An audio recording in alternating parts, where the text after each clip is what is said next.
बिस्मिल्लाहिर्रहमानिर्रहीम, अस्सलाम वालेकुम। मैं फैज़ान रिजवी और आप मेरे यूट्यूब चैनल और फेसबुक पे देख रहे हैं। आज 16 मई 2023 है, दिन है जी ट्यूसडे, मंगल का। 447 रोज़ आज मुकम्मल हो गए रूस और यूक्रेन के दरमियान जारी जंग को। Fastest and loudest strikes bye Russia की जानिब से यूक्रेन के दारुल हुकूमत समेत डिफरेंट रीजन्स के ऊपर आज फिर से हैवी किस्म की स्ट्राइक्स की गई। मैं आपको बता दूं कि जो महीना चल रहा है, मई का महीना, इस महीने के दौरान ये 8वां बड़ा हमला था रशिया की जानिब से जो यूक्रेन के दारुल हुकूमत समेत यूक्रेन के डिफरेंट रीजन्स के ऊपर किया गया। रशिया ने 18 मिसाइल्स दागे और 9 ड्रोन हमले भी इन स्ट्राइक्स के अंदर शामिल थे। यूक्रेन के डिफेंस मिनिस्ट्री की जानिब से एज ऑलवेज वही स्टेटमेंट सामने आई कि हाँ, बहुत हैवी किस्म का हमला था। यूक्रेन के डिफेंस मिनिस्ट्री ने कहा कि फास्टेस्ट एंड लाउडेस्ट। फास्टेस्ट किस तरह से कि हर सिमत से मिसाइल्स और ड्रोन्स बरसते हुए नजर आ रहे थे यूक्रेन के दारुल हुकूमत के अंदर। लेकिन यूक्रेन के डिफेंस मिनिस्ट्री ने कहा कि हमने हमेशा की तरह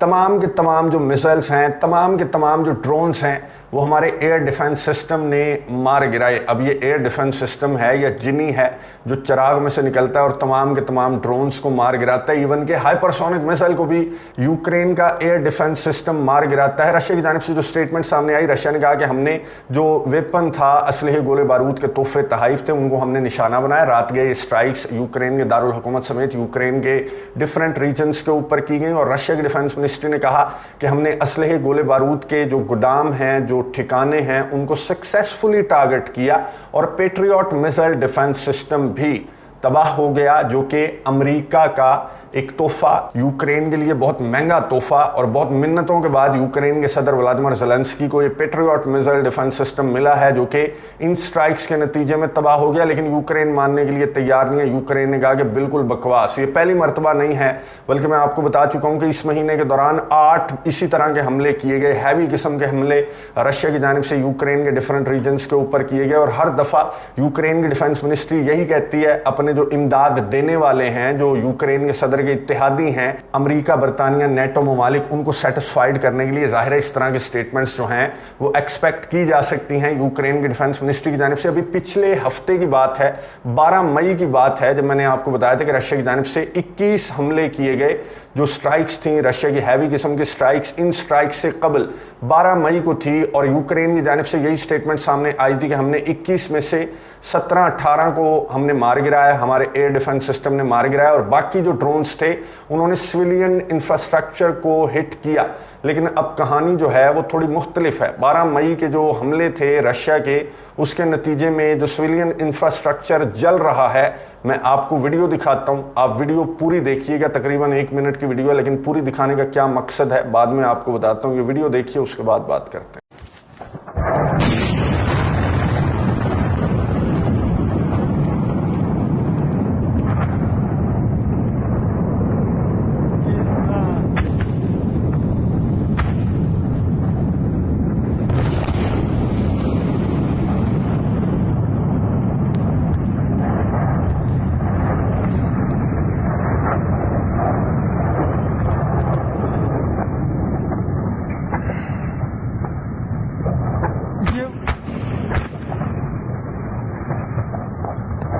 Ебать осколки нахуй. Охуеть нахуй.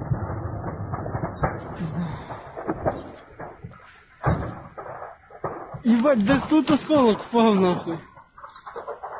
Охуеть.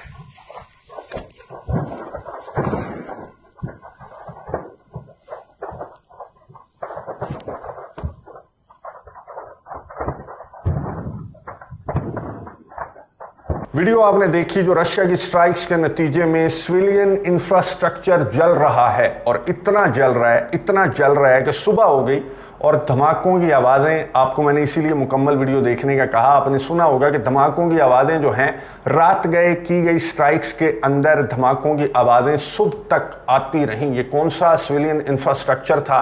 अब खबरें ये सामने आ रही हैं कि ये असलहे, गोले बारूद का एक बहुत बड़ा ठिकाना जो कि रशिया ने 12 मई की स्ट्राइक्स के नतीजे में सक्सेसफुली टारगेट किया है। जो रीजन आपको नजर आ रहा है ये वेस्टर्न यूक्रेनियन रीजन है, लवीव के बिल्कुल करीब है, और यहाँ पर पर आपको मालूम है कि जो भी असलहे गोले बारूद की सप्लाई आती है वो लवीव के रास्ते आती है, यूरोप से लवीव के रास्ते एंटर होती है। तो रशिया ने सक्सेसफुली टारगेट किया, लेकिन एक बहुत इंपॉर्टेंट चीज़ ये है कि हिट क्या हुआ, कौन से तोहफे तहाइफ थे जो कि इतने बड़े बड़े धमाके, और ऐसा लग रहा था जैसे ये जो धुआं उठा तो ऐसा लगा यूक्रेन के अवाम को कि कोई जोरी हमला हो गया, कोई जोरी हथियार जो है वो फट गया। और टू सम एक्सटेंट जोरी हथियार ही था, ये डिप्लीटेड यूरेनियम थी जो कि बरतानिया की जानिब से अनाउंस की गई थी कि हम अपने टैंक्स में, चैलेंजर 2 टैंक्स में इस्तेमाल करने के लिए यूक्रेन को जो बारूद प्रोवाइड कर रहे हैं, जो मिसाइल्स प्रोवाइड कर रहे हैं, उसमें डिप्लीटेड यूरेनियम इस्तेमाल की गई है। ये डिप्लीटेड यूरेनियम, आपको मालूम है कि जोरी हथियारों में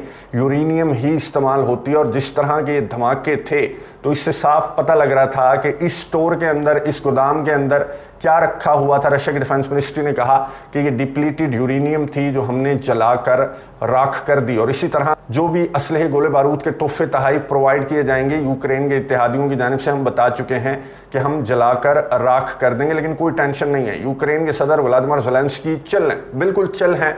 वो ट्रेन के अंदर सवार थे जब वो अपना मंगोली मिशन मुकम्मल करके वापस रवाना हो रहे थे। मैं आपको ये जो गुफ्तगू इन्होंने ट्रेन में बैठ के की, ये तो मैं आपको बाद में दिखाता भी हूँ और सुनवाता भी हूँ। पहले आप ये वीडियो देख लें। ये फ्रांस की है, इमैनुअल मैक्रोन से भी मुलाकात हुई, पेरिस भी गए यूक्रेन के सदर व्लादिमीर ज़ेलेंस्की। पेरिस जो है, फ्रांस अपने धंधों में बहुत ज़्यादा उलझा हुआ है, वहाँ पर बहुत ज़्यादा मुजाहरे हो रहे हैं। फ्रांस के अंदर आपको मालूम है कि काफ़ी सारे जो रिफॉर्म्स लेकर आने की कोशिश कर रहे थे इमैनुअल मैक्रोन, उनको लेकर फ्रांस के अंदर मुजाहरे अभी तक जारी हैं। और यूक्रेन के सदर व्लादिमीर ज़ेलेंस्की के दौरे के दौरान भी ये मुजाहिरीन जो हैं उन्होंने यूक्रेन के सदर का मुख्तलिफ चौराहों पर इस्तकबाल भी किया। यूक्रेन के सदर का दौरा मैं तो कहूँगा कि नाकाम रहा, क्योंकि F-16 फाइटर जेट्स मकसद था यूक्रेन के सदर व्लादिमीर ज़ेलेंस्की का। ना ही बरतानिया ने दिए, ना ही फिनलैंड ने कोई यकीन दहानी करवाई, जर्मनी तो वैसे भी नहीं करवाएगा। फ्रांस के सदर इमैनुअल मैक्रोन ने भी झंडी दिखा दी यूक्रेन के सदर व्लादिमीर ज़ेलेंस्की को। लेकिन यूक्रेन के सदर ने ट्रेन में सवार थे, वापस आ रहे थे अपने मंगोली मिशन पर, ब्रीफिंग देते हुए अपने अवाम को कहा कि मैं यहाँ भी गया, मैं वहाँ भी गया, मैं वहाँ भी गया, यहाँ से मुझे ये मिला, वहाँ से मुझे वो मिला, यहाँ से मुझे ये मिला। पूरी ब्रीफिंग दी कि कौन कौन सा असलहा गोला बारूद किस किस मुल्क ने हमें प्रोवाइड किया। और फिर बड़े फ़ख्र के साथ सीना चौड़ा करके यूक्रेन के सदर व्लादिमीर ज़ेलेंस्की ने अपने अवाम को कहा कि हम पहले से ज़्यादा पावरफुल हो चुके हैं। अब रशिया चाहे जितना मर्जी नुकसान करता रहे, माले मुफ्त दिले बेरहम, इन्हें जो है भर भर कर असलहा गोला बारूद प्रोवाइड करना अमेरिका, बरतानिया, नेटो ममालिक की अब मजबूरी है। चाहे रशिया उड़ा भी दे, जलाकर राख भी कर दे, तो मज़ीद देना पड़ेगा। अगर ना दिया तो फिर ये दरवाज़ा मुकम्मल तौर पर, जो रशिया का दरवाज़ा है, मुकम्मल तौर पर यूरोपियन कंट्रीज स्पेशली बंद कर चुके हैं। इमैनुअल मैक्रोन के जब ये जंग स्टार्ट हुई थी, ऑपरेशन स्टार्ट हुआ था, तो इमैनुअल मैक्रोन ने कहा था कि हमें एक दरवाज़ा खुला रखना चाहिए, क्योंकि कोई भी सिचुएशन सामने आ सकती है और हमें किसी भी सूरत हाल का सामना करना पड़ सकता है। लेकिन उस वक्त इमैनुअल मैक्रोन को आड़े हाथों लिया तमाम उनके दोस्तों यारों ने, और एक न सुनी इमैनुअल मैक्रोन की। फिर भेड़ की तरह इमैनुअल मैक्रोन जो है वो भेड़ चाल में शामिल हो गए। और अब भी इमैनुअल मैक्रोन की जानिब से जब यूक्रेन के सदर व्लादिमीर ज़ेलेंस्की यहाँ पर पहुंचे पेरिस में, तो एक तो वार्मली वेलकम किया गया इमैनुअल मैक्रोन की जानिब से, और वादे शादे करके यूक्रेन के सदर को इमैनुअल मैक्रोन ने रवाना किया कि आप बेफिक्र होकर अपने काउंटर ऑफेंसिव का आगाज़ करें भाईजान। असलहा गोला बारूद जो है वो आप भूल जाएं, हमारी जिम्मेदारी है असलहा गोला बारूद प्रोवाइड करना, और आपकी जिम्मेदारी है रशिया को वीक करना, हमारी जिम्मेदारी है रशिया को आइसोलेट करना, और आपकी जिम्मेदारी है अपने इलाकों को खाली करवाना। और यूक्रेन कोशिश भी बहुत कर रहा है। यूक्रेन की जानिब से आज फिर से रशिया के जो बॉर्डरिंग रीजन है, ब्रियांस्क रीजन, वहाँ पर फिर से कुछ ड्रोन्स भेजे गए थे। लेकिन रशिया की डिफेंस मिनिस्ट्री ने बताया कि हमने सक्सेसफुली यूक्रेन के जो ड्रोन हमले हैं वो नाकाम बना दिए हैं। बैटलफील्ड की सिचुएशन में आपको बता दूं कि हमले ताबड़तोड़, रशिया के हमले ताबड़तोड़ जारी हैं। ईस्टर्न यूक्रेन जो बखमुत वाली साइड है, या फिर खरसन वाली साइड जो सदर्न यूक्रेन है, वहाँ पर भी रशिया के हमले ताबड़तोड़ जारी हैं। ज़परेज़िया पावर प्लांट को लेकर कुछ स्टेटमेंट्स भी आलमी इदारों के सामने आई हैं कि ज़रा सा ख्याल करें ज़परेज़िया के न्यूक्लियर पावर प्लांट का। यूरोप का सबसे बड़ा न्यूक्लियर पावर प्लांट है, यहाँ पर कोई नुकसान हुआ तो रेडिएशंस रिलीज़ होंगी, उसको लेकर बहुत ज़्यादा कंसर्न्स हैं इंटरनेशनल एटॉमिक एनर्जी एजेंसी के। लेकिन थोड़ा सा इस तरफ चलें, वेस्टर्न यूक्रेनियन साइड पर चलें, जहां पर रशिया ने ये हैवी किस्म की स्ट्राइक की और यहां पर डिप्लीटेड यूरेनियम तबाह हुई है। और कुछ रिपोर्ट्स इस तरह की भी हैं कि ये जो वेस्टर्न रीजन है यूक्रेन का, वहाँ से तो खैर ज़ैपोरिज़िया पावर प्लांट से तो इंटरनेशनल एटॉमिक एनर्जी कह रही है ना कि हमें ख़तरा है, खदशा है, लेकिन यहाँ से जो रेडिएशंस हैं वो रिलीज़ होना स्टार्ट हो गई हैं। रेडिएशंस का जो लेवल है वो बढ़ रहा है अकॉर्डिंग टू सम रिपोर्ट्स, लेकिन इंटरनेशनल एटॉमिक एनर्जी एजेंसी की जानिब से इस पर कोई स्टेटमेंट सामने नहीं आई, क्योंकि इस स्ट्राइक को छुपाने की पूरी कोशिश की जा रही है यूक्रेन की जानिब से, ताकि जो असलहे गोले बारूद की मदद इमदाद है वो किसी तरह मुतासिर ना होने पाए। अगर इस तरह के हमले यूक्रेन रिपोर्ट करने लगा या फिर एडमिट करने लगा तो फिर जो मदद इमदाद है उस पर बहुत ज़्यादा बुरा असर पड़ेगा और फिर अल्टीमेटली मैदान जंग के अंदर जो परफॉर्मेंस है यूक्रेन के फौजियों की, उधर भी वो परफॉर्मेंस भी मुतासिर होगी और मुतासिर होती हुई नज़र आ रही है। ये वीडियो आपको नज़र आ रही होगी, ये हैं चेचन्स। ये चेचन्स, मैं आपको बता दूं, आपको मालूम भी होगा कि चेचनिया जो है, चेचनिया के अंदर भी एक तो रमज़ान का दरोफ है, एक और ग्रुप, कुछ और ग्रुप्स भी हैं जो कि रशिया से आज़ादी चाहते हैं और वो यूक्रेन के साथ मिलकर इस जंग के अंदर रशिया के खिलाफ लड़ रहे हैं। अब मैं कहूँगा कि लड़ रहे थे। ये वही ग्रुप है जिसने रमज़ान का दरोफ को ज्वाइन किया, माजरत की और ये कहा कि हम गलत थे, चाहे जो भी हमारी सेपरेटिस्ट मूवमेंट है, रशिया से अलहदगी की जो तहरीक है वो अपनी जगह, लेकिन यूक्रेन का साथ देकर रशिया के ख़िलाफ़ हमने बहुत बड़ी गलती की और हम अपनी गलती को सुधारना चाहते हैं। हम आपकी फ़ौज को ज्वाइन करना चाहते हैं और आपकी फ़ौज में आकर हम यूक्रेन के ख़िलाफ़ लड़ेंगे। रमज़ान कदरोफ ने भी टैंक पर सवार होकर इन फ़ौजियों का, इन फाइटर्स का इस्तकबाल किया, इनका शुक्रिया अदा किया और यहाँ पर रमज़ान कदरोफ ने अनाउंस किया कि मैं इसी टैंक पर सवार होकर यूक्रेन के दारुल हुकूमत कीव के अंदर एक दिन ऐसा आएगा कि मैं इसी टैंक पर सवार होकर यूक्रेन के दारुल हुकूमत के अंदर एंट्री मारूंगा। अब कब एंट्री मारते हैं रमज़ान कदरोफ यूक्रेन के दारुल हुकूमत के अंदर, ये तो बाद की बात है। फिलहाल दो जो पीस मिशंस हैं वो एंट्री मारने वाले हैं यूक्रेन के दारुल हुकूमत, ना सिर्फ यूक्रेन के दारुल हुकूमत बल्कि रशिया के दारुल हुकूमत मॉस्को भी आने वाले हैं। एक तो मैंने आपको बताया था कि चाइना के एक नुमाइंदे आ रहे हैं